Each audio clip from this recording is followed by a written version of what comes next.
السلام عليكم ورحمة الله وبركاته. soo dhawaada asxaabta.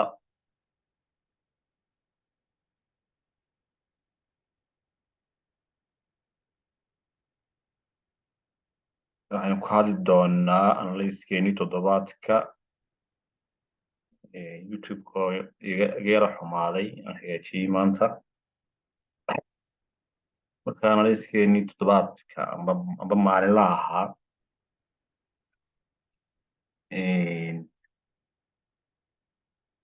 oo inaga kala joogsaday laakiin toddobaadkan aynu maanta un bilownay. waxaan gaadayay 2 trade oon goorahan baan analyse gareynayay ilaa weegii hore.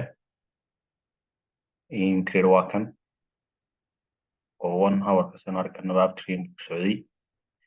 Marka waxaan sugayay in soonka weyn lagu soo noqdo kadibna halkan laga abuuro liquidity halkan hoos iga siiyey mid yaroo kalena gudahay ku jirtaa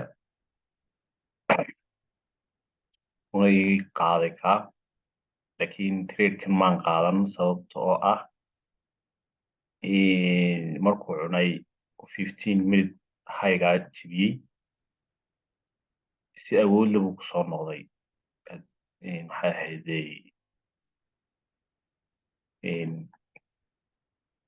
order flow si awood leh buu kusoo noqday. ka 5 minute xataa marka uu degto waxaan doonayay in imbalance-kan laga soo xidho.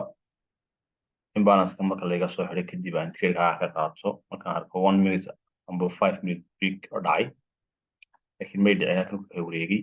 halkan soon yar ku jiray aan saawsi badnayn weliba soonku intuu xagga hoose ka maray ayuu kala wareegay. dadka qaar baan ka qaadanayay asxaabta aan wada soconno laakiin maan qaadan anigu tradekan wuxuuna bixiyey TP1-kii uu bixiyey si aan ka arkano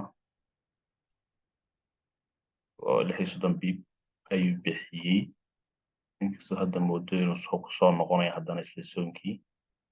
tradekaas waxaa maan qaadan. tradena waa kan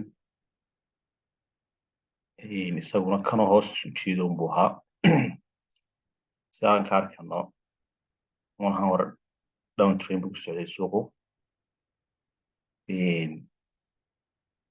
bback soo noqotay 15 minute ka dhex raadiyay break uu dhaco halkaasuu ka dhacay markaa 15 minute break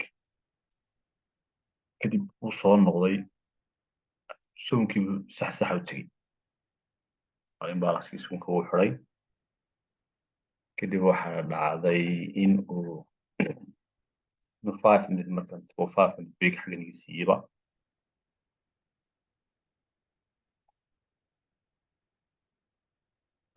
marka uu 5 minute break iga siiyey baa suuqa halkaasaan ka qaatay.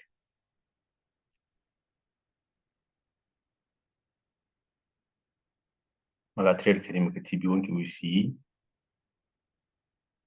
insha allahna waxaan rajeynayaa inuu targetku noqdo ilaa halkaas ilaa halkan isagoo noqon karo waayo 4 hour-ku markay 4 hour suuqa ku eegno wuxuu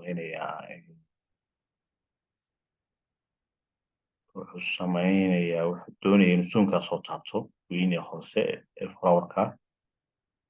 1 hour-ka laftirkiisuna waa isla down trend 15 minute-kuna wuu ina waafaqay 5 minute-kuna wuu ina waafaqay marka trade sabab aynu trade-ka uga baaqsanaa ay jirin.